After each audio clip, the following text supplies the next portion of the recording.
NDC tours ट्रॅव्हलच्या नवीन tour travels planar फलकाचं अनावरण व पूजन भाजपाचे ज्येष्ठ नेते व नगरसेवक सुधाकर बडगुजर यांच्या हस्ते उत्साहात पार पडलं। यावेळी बोलताना बडगुजर यांनी एनडीसी टूर्स ट्रॅव्हल्स मार्फत आयोजित करण्यात येणाऱ्या चारधाम यात्रेसह विविध धार्मिक व पर्यटन यात्रांचं कौतुक केलंय। 15 दिवसांच्या सहली असोत किंवा मोठ्या धार्मिक यात्रा, त्यांचं अत्यंत सुयोग्य नियोजन करून अल्पदरात अधिकाधिक सुविधा देण्याचं काम टूर आयोजक नामदेवराव चौधरी हे सातत्यानं करीत आहेत। भाविक आणि प्रवाशांच्या दृष्टीने ही सेवा निश्चितच लाभदायक असल्याचे बडगुजर यांनी सांगितले। एनडीसी टूर्स अँड ट्रॅव्हल्सचे सर्वे सर्वा त्यांनी अनेक दिवसापासून अनेक ज्येष्ठांना नागरिकांना यात्रेचं दर्शन घडवलेलं आहे। अनेक ट्रिपा त्यांनी त्यांच्या माध्यमातून या परिसरामध्ये राबवलेल्या आहेत। अनेक नागरिकांना त्याचा लाभ मिळालेला आहे आणि सोयीसुविधा कशा असाव्या टूर्समध्ये हे नामदेवराव चौधरींनी अत्यंत त्याचं तंतोतंत पालन केलं आहे। म्हणून लोकांचं आकर्षण त्यांच्या बाजूने जास्त झालेलं आहे की जेणेकरून ज्यावेळेस ट्रिपला जातात, टूर्सवरती जातात, त्यावेळेस खऱ्या अर्थाने 15 दिवसाचा टूर्स असेल तर 15 दिवसामध्ये कशी सुविधा उपलब्ध करून देतात त्याकडे खऱ्या अर्थाने नागरिकांचं लक्ष असतं। आणि अनेक टूर्सचा मी थोडा अनुभव घेतला आणि सगळ्यांनी सांगितलं की नामदेवराव चौधरी हे अतिशय चांगल्या पद्धतीने नियोजन करतात, कोणाची तक्रार त्यामध्ये प्राप्त झाली नाही। त्यामुळे त्यांनी ह्या आज बोर्डाचं अनावरण केलं, या संस्थेचं अनावरण केलं, एनडीसी टूर्स अँड ट्रॅव्हल्सचं। त्यांना मनपूर्वक शुभेच्छा। त्यांच्या माध्यमातून अनेकांचं दूरदर्शन करून अनेकांचा ड्रीम सक्सेस हो अशा प्रकारच्या शुभेच्छा देतो।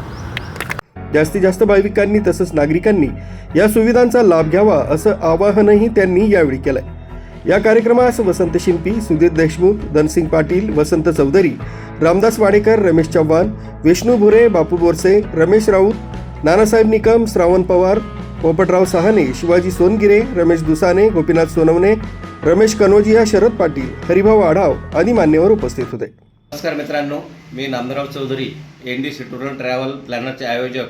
गेल्या 5 वर्षापासून मी भारतातील प्रेक्षणीय धार्मिक आणि ऐतिहासिक स्थळांची तीर्थयात्रा करीत असतो। यामध्ये दक्षिण भारत एक धाम, राजस्थान, त्याच्यानंतर रामेश्वर एक धाम, जगन्नाथपुरी गंगासागर एक धाम,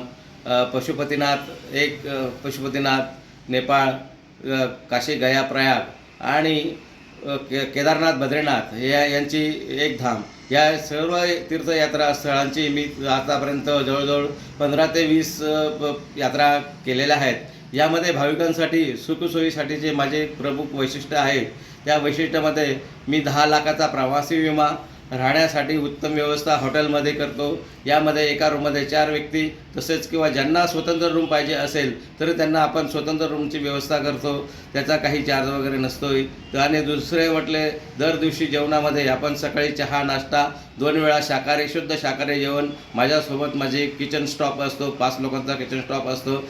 वैष्णोदेवी, हरिद्वार, त्यानंतर 4 धाम यात्रामध्ये गंगोत्री, केदारनाथ, बद्रीनाथ, हरिद्वार, ऋषिकेश, यानंतर मग अमृतसर, वाघा बॉर्डर, जयपूर, या ठिकाणी जयपूर, पुष्कर, याचा मोठा रूट आहे।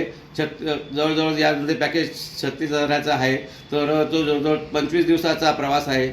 यानंतर मग रेल्वेने काही केदारनाथसाठी यात्रा ज्या आहेत त्याच्या तारखा अशा आहेत, 25 मे 2026 हे रेल्वेने आहे।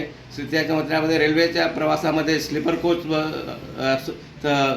थर्ड एसी बसचा प्रवास आहे।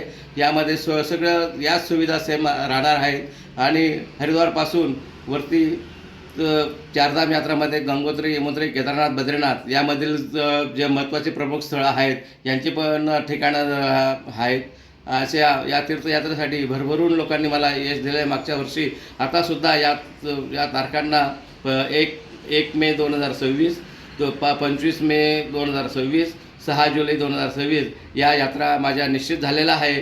तर त्याचे सर्वांची बुकिंग सुरू झालेले आहे।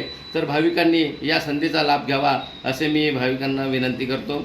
जय हिंद, जय Maharashtra. News bureau, Maharashtra live, Nashik.